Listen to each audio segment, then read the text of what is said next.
Hey Curiosphere, this is Pratham here. And this is Suraj. So on this channel we discuss our thoughts and have a deep talk on an intriguing topic and see where the conversation takes us. So today we're going to discuss about the James Webb Space Telescope, which is the cool new shiny telescope built by NASA, ESA and CSA. It's the grand poobah of the telescopes, if you will. So before we get into all the good stuff, just for those of you not familiar with it, it's a space-based telescope and it's going to be deployed at the Lagrange 2 point, which is 1.5 million kilometers away from Earth, away from the direction of the sun. And so what you see on your screen is the telescope itself, and it's like half as big as a 737 aircraft and about the size of a tennis court. It's got a lot of new technology, a lot of complex equipment, and a lot of effort gone into it since it's being built in from the last 25 years by a plethora of scientists and engineers and astronomers. And yeah, it might interest you to understand how grand of a project this is, that it costed around $10 billion so far. And when it's going to be launched, it's going to be deployed in space, and the telescope itself, the one that you see before you on the screen, is going to unfold in space. So we're not going to launch it like that. It's kind of going to fold in like an origami paper and be sent in a rocket, and then when the rocket splits and the telescope starts moving towards the L2 point, it's slowly going to unfold in a variety of steps, like a sequence following each other. And needless to say that each of those is super delicate and has to go perfectly for the telescope to be functional. So yeah, so Suraj, what do you think about this project?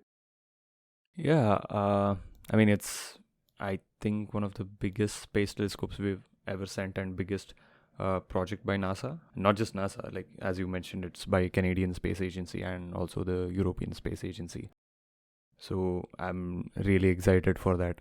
And mostly because of the capabilities of it and what it hopes to achieve. Basically, whenever they send out telescopes like this, like they have a specific purpose. So if you know about Hubble was recording in visible light. So all those beautiful images that we see of, say, the pillars of creation or all those beautiful nebula gas clouds, it's by Hubble. And because it records in visible spectrum. The thing that differentiates James Webb Telescope is it's not a replacement for Hubble. Of course, it has cameras and it too can take beautiful images, but mostly it records in infrared spectrum. That's one of the electromagnetic waves which is below Right. Visible light.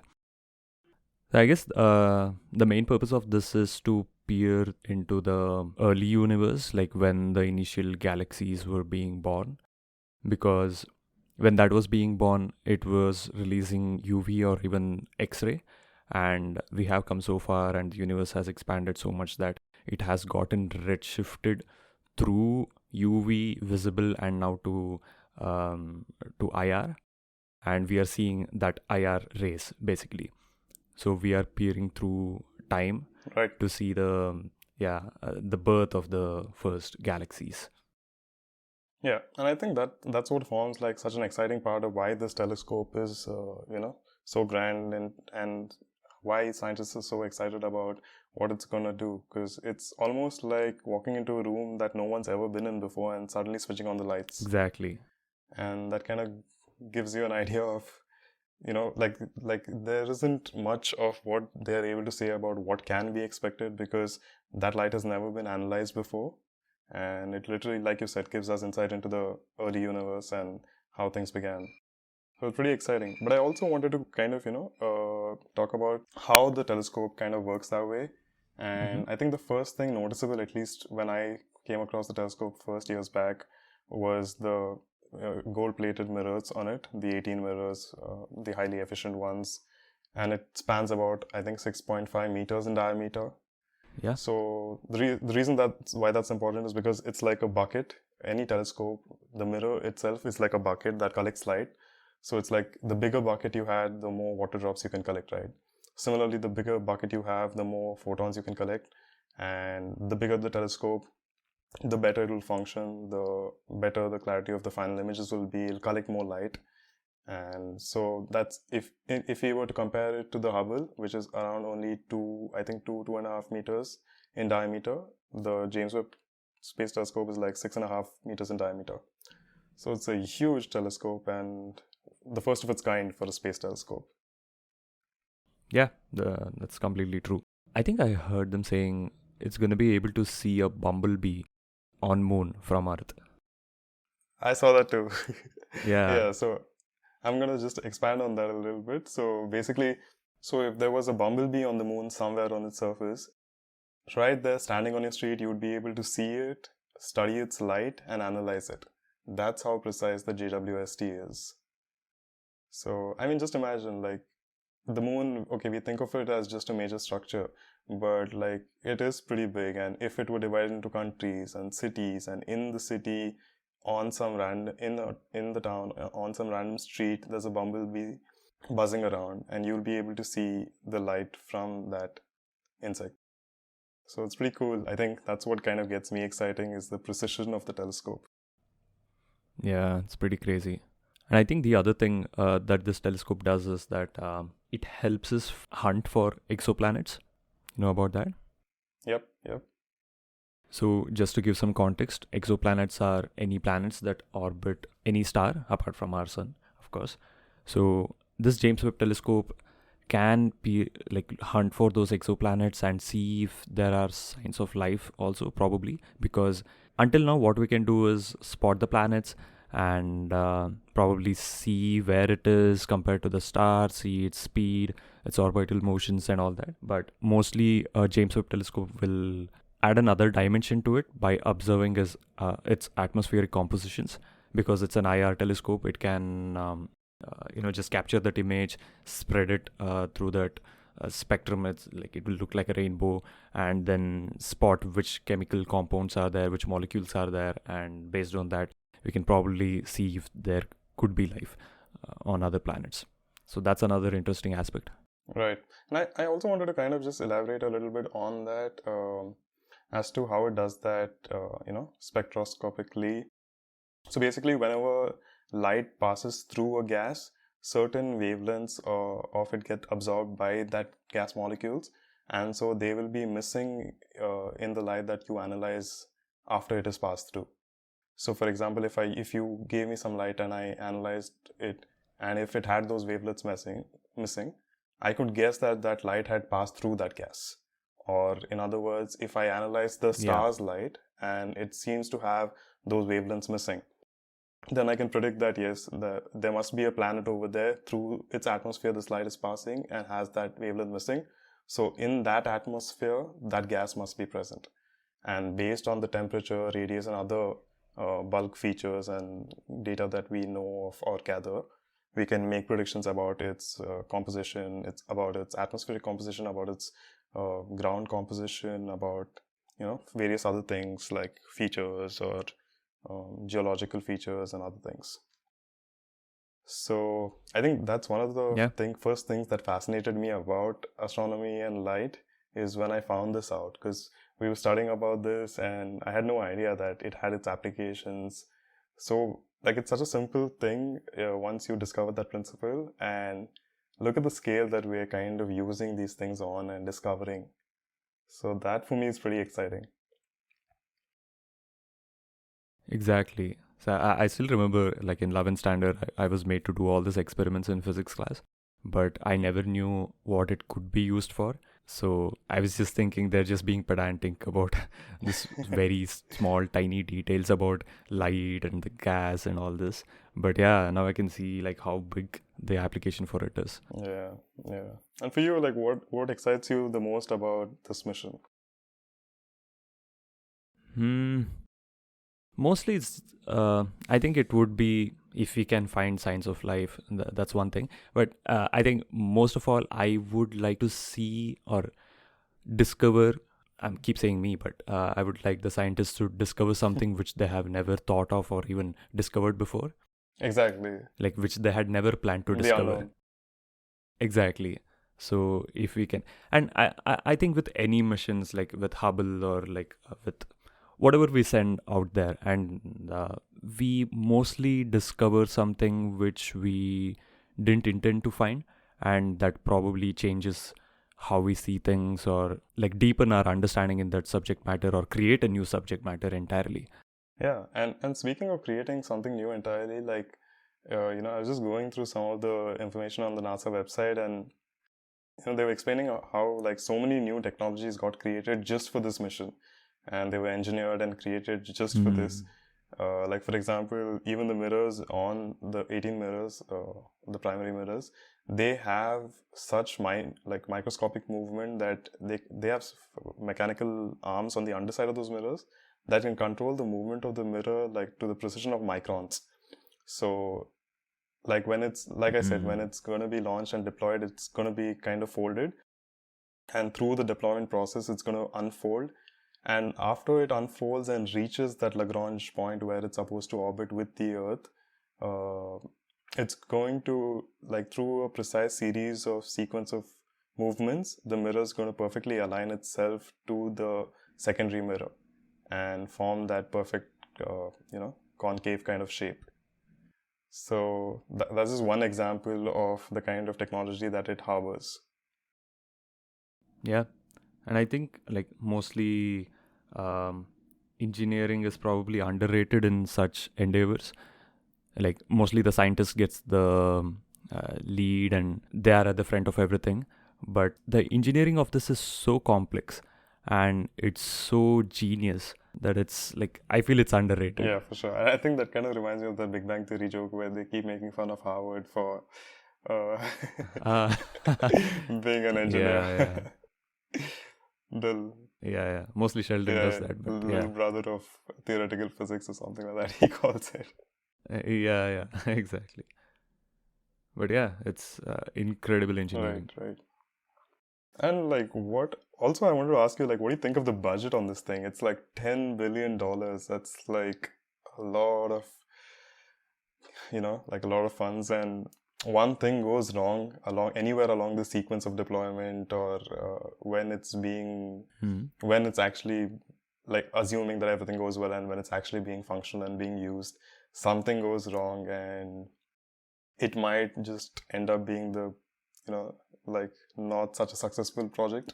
Because before I even pass this on to you, I also wanted to kind of just give an idea of how this telescope functions over here. So basically, there are these heat shields, the silver foil-like material that you see on the other side of the primary mirror are heat shields.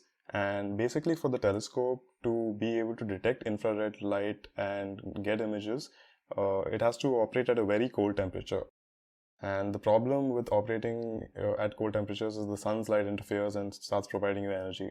So to block that out, they have created basically a heat shield with 5 layers, and these are really thin and made up of such materials that it stops all kind of heat transmission to the mirror. So it blocks out all the light and radiates it out instead of letting it get to the mirrors.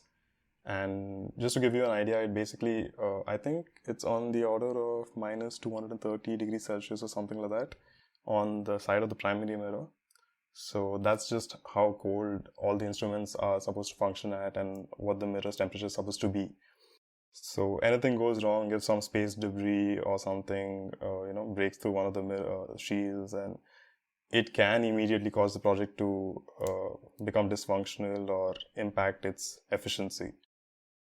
So it just baffles me that we're attempting something of this magnitude at the stakes, the stakes being where they are with this project.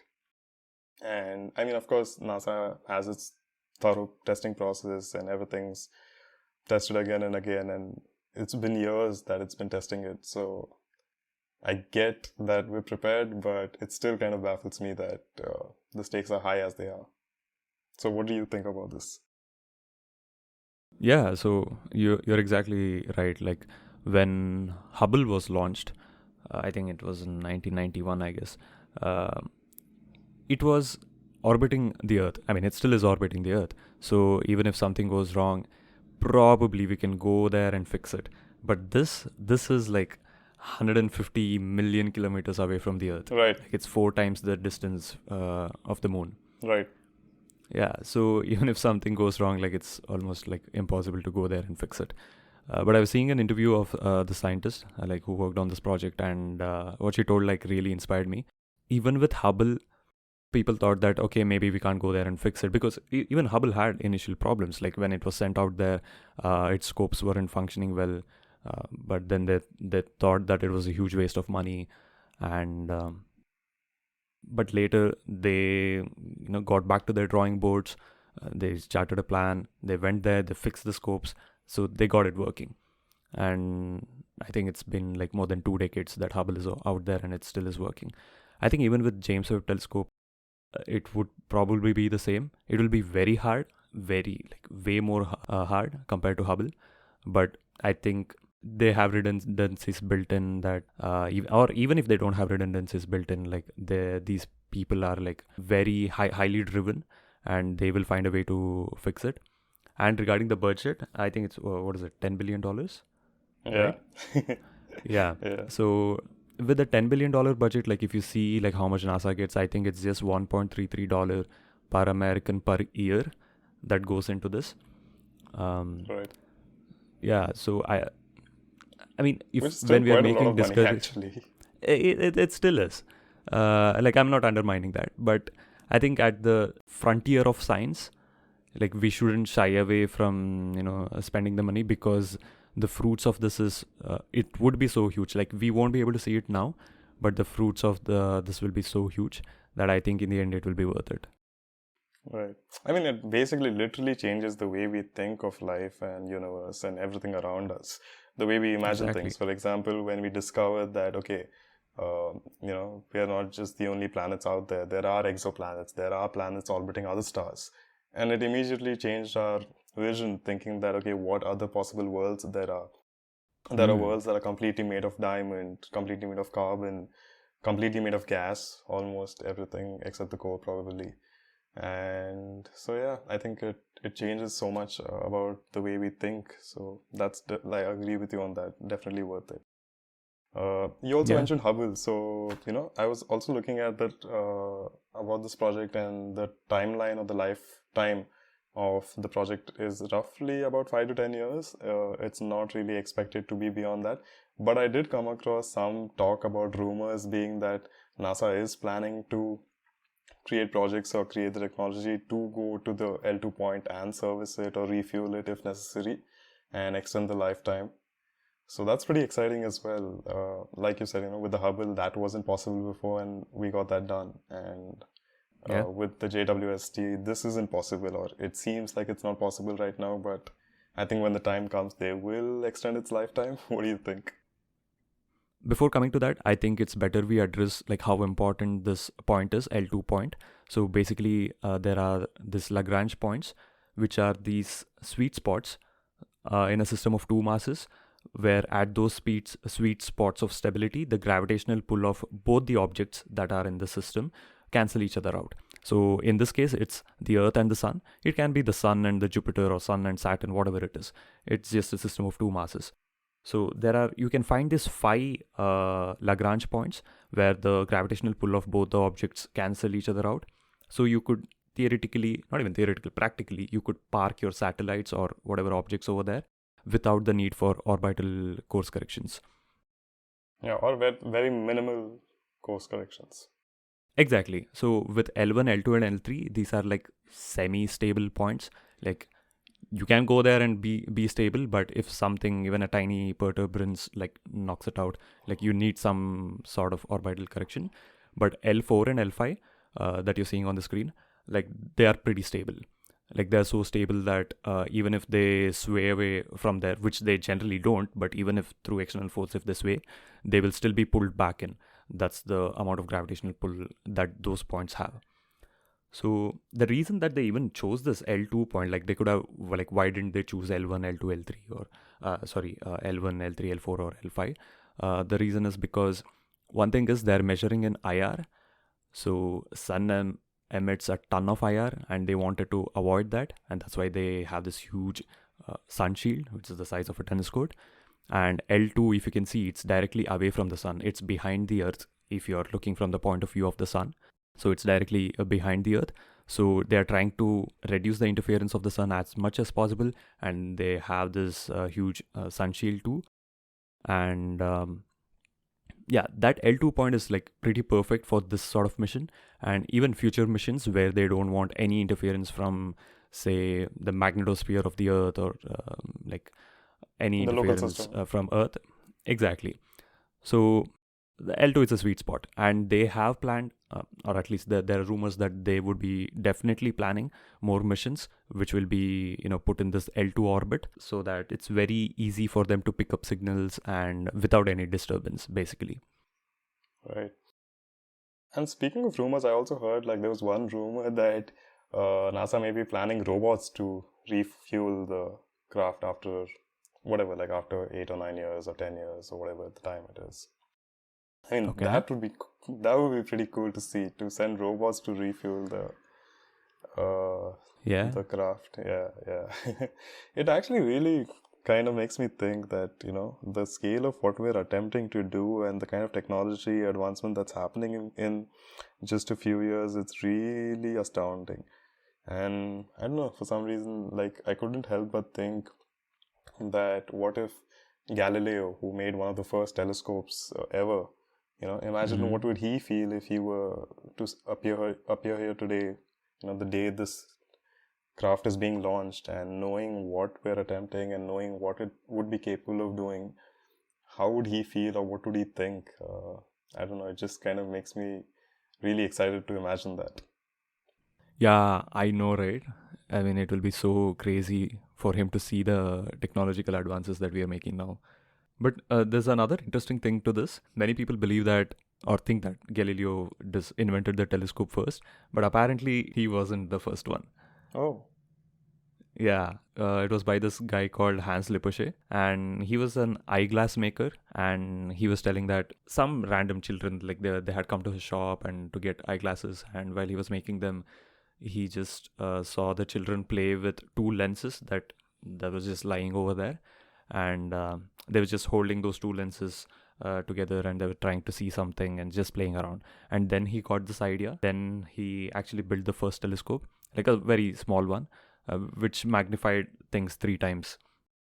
And yeah, I think so. And he filed a patent too. So technically, I think he is the first person who discovered this telescope. Invented the telescope. But Galileo, I think 1 year later, he heard about this. He never saw the telescope, but he's made his own, which could magnify 20 times than compared to the first one that person made. So yeah, I mean, he designed it without even seeing that, and like of course he's a brilliant man. And then he took that to the Senate and he showed it to them. Yeah, Galileo is the first person to point it to the sky. Right. So this person, Hans Lippershey, even though he invented it, like he didn't think about pointing it towards the sky, because one thing is it was not as powerful as Galileo's was. But yeah, so that's an interesting bit. Yeah, for sure. But yeah, to your point, like it definitely will be so crazy, whether it's Hans Lippershey or Galileo, to see that we've built a telescope of like 6.5 meters wide and then sent it 150 million kilometers from Earth. And we're operating it from here and, making it unfold in space. Exactly. And blocking out the sun's light and keeping it at super cold temperatures and pointing it to random dark spots out there and trying to get the first early beginnings of the universe. Yeah. Oh, man. He'll be freaked out. He'll probably burn us at the stake. It does seem something magical, like, which is exactly like why I said, it's exciting, because it makes you think if today you could be transported a few years into the future, not a few, like whatever, like maybe 300 or 400 years into the future. And the kind of things that would be being attempted, or the kind of technologies that would seem normal or like everyday happenstance to people of that time, it would just freak you out. Like, how is this possible, or what is being done? And yeah, that excites me. That possibility excites me. Yeah. Someday, I guess. And we were talking about how it would be so interesting to find out the things that we never even thought to ask. like with James Webb Telescope, like we know like the first few things that we're gonna look at, which is at beginning of taking a glimpse at that first galaxies that were forming in those gas clouds, and probably at the exoplanets. But even Hubble, like its purpose was to take photographs of all this beautiful gas clouds, star systems, star clusters, and all these things. But about the Hubble deep field. Right. Yeah. So no one even ever thought of pointing Hubble at that region of space. So it's basically this dark, empty region of space, which seems like a huge void, which was very uninteresting, and like there's nothing over there, and that's what they thought. So at that time, there was this director of NASA. Was it director of NASA? I think so. Yeah. So this director used his director's discretionary power and told them that, okay, we will point it at this empty region of space where there's nothing to look at. Then, like, it was opposed by many people, but he's the director. What can you do? So they, they pointed the telescope in that region, and voila, what you're seeing now on the screen, that's what it captured, the Hubble deep field, as it is called. So when they pointed it at that, they could see this huge, like thousands or millions of galaxies out there. And then we got to know that we had underestimated the number of galaxies that were there in the universe. And we had to, calculate it again to account for this. Now we know how many galaxies there truly is. So only because someone thought of doing something which logically doesn't make sense, but they did it anyway, we found this very interesting thing, and like this image is very famous, the Hubble Deep Field. So I'm excited for such a thing to happen with James Webb Telescope as well. Yeah, it's like literally ballooning our imagination into something new. Yeah, that's true.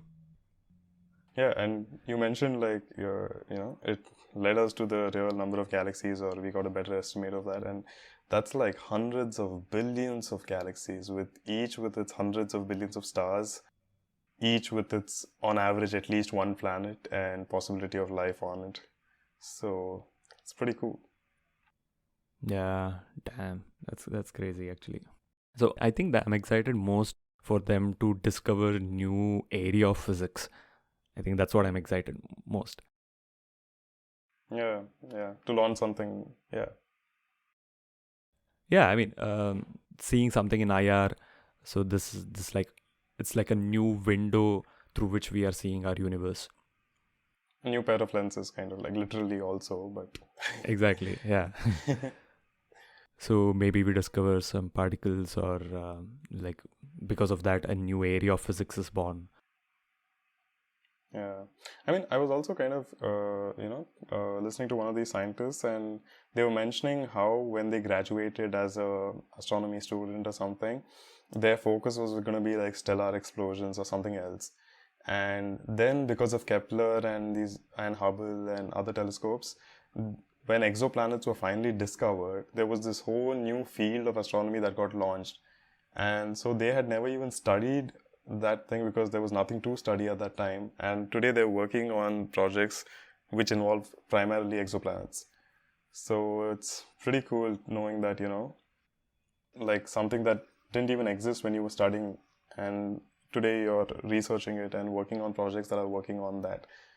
Like you're at the frontier of discovery literally for the entire humanity. Yeah. That's so unthinkable in one ways, that in just the span of their career, a new field was born, and like they're already researching on it. So probably people who are currently in high school or in college, maybe this James Webb Telescope is that for them. Like it opens up a new field of study when they are exactly. Graduates, and they start working on that. Yeah. So I just wanted to check one thing with you. So we know that this was a collaborative effort of NASA, Canadian Space Agency, and the European Space Agencies, right? So if this is a level of collaboration with science, do you see a future where everyone is, more scientifically minded, and because of that, there's more collaboration and there's more harmony, I would say, and not concerned about a future wherein there's no, say, racism or all these stuff. They're mostly curious, and like scientists, they don't think much about all this. And even if you know about the Atlas experiment, so that happened in CERN. That's where you have your Large Hadron Collider. So that was, I think, the biggest collaborative effort that involved people of around like 40 countries and 200 different institutions, and there were like 3,000 scientific authors in that experiment, one experiment alone. So that's the largest collaborative effort ever. So seeing all this, it makes me feel like hopeful about this, that in the future, if we have the scientific mindset that these scientists have, we won't be fighting over like petty things. Yeah, for sure. And I think in large part, it would matter, or it would depend on how scientifically inclined we make our population. It's all about, some of it is also about like marketing and advertising well, explaining to the general public why this matters, why it's important, how we're doing it, how far we've come, what are the possibilities. That also kind of, I think that's part of why NASA publicizes and markets so well. Like, for example, even the JWST, I was watching that they've created a YouTube channel just for that. And, through the years, they've been making videos on how the telescope is coming along, what's been happening, how it will function, what it would look like in space, and so many things. And it's so exciting. So getting that public interest going on, that really helps make... I mean, we were talking about even shows like The Big Bang Theory, right? That's also another effort that makes sure that the general public is vested in scientific matters. They understand it, and they understand how progressive it is. And once, I think, if that reaches some new heights, then if the population is in general tuned to think that way a little more, automatically these other things kind of come down, which are more identity based, like, you identify as a person of this culture or this religion or this nation, and so you're kind of opposed to people from other nations or other cultures or races or religions.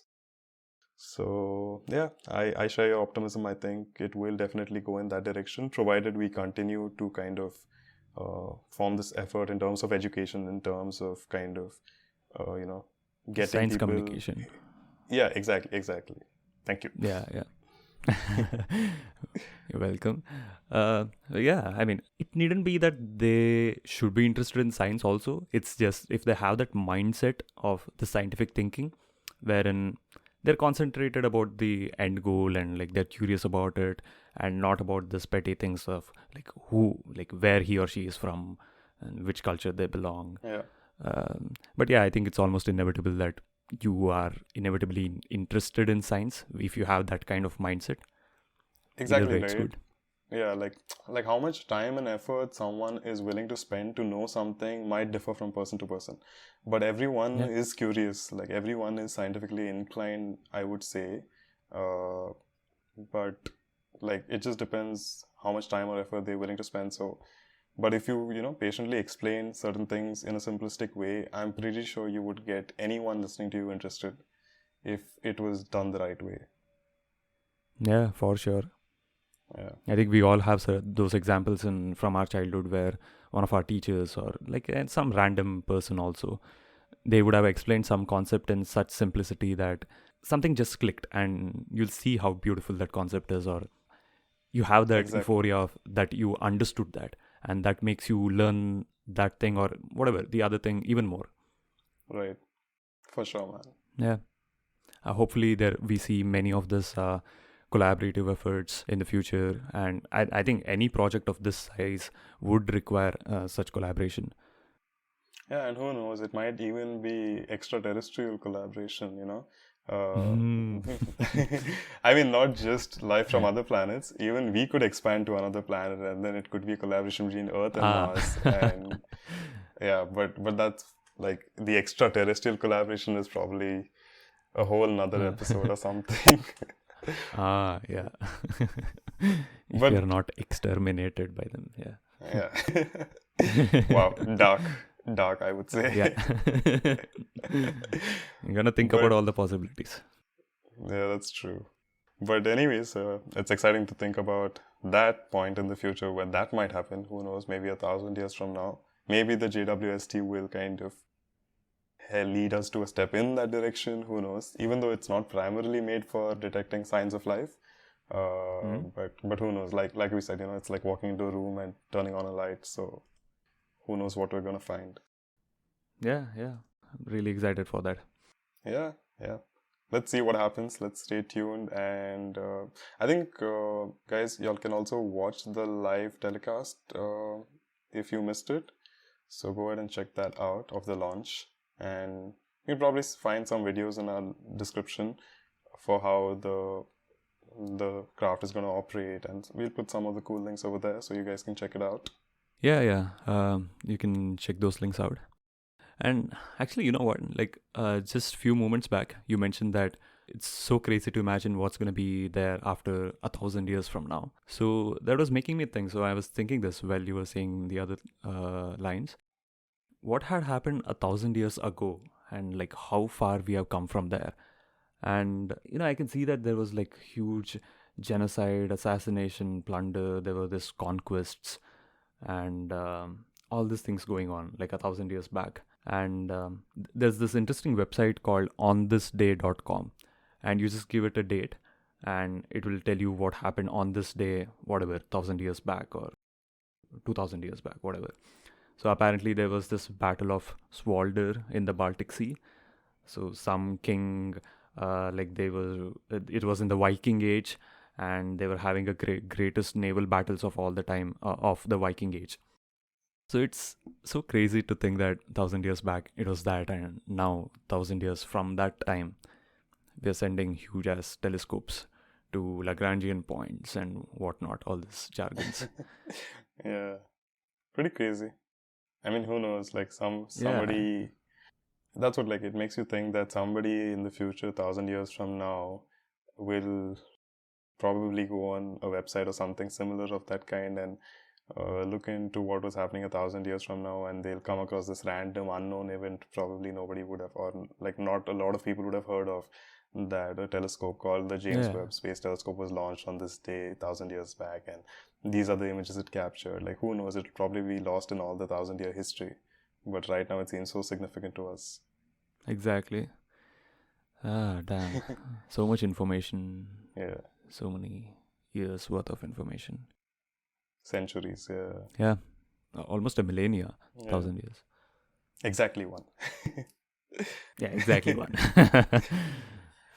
Okay, I think we'll end it here. Feel free to leave your thoughts, comments down below if you're on YouTube. And if you're listening to us on other platforms like Google Podcasts or Spotify or Amazon Music, you can reach out to us on Instagram at Curiosphere. So yeah, thanks for tuning in and have a great New Year's.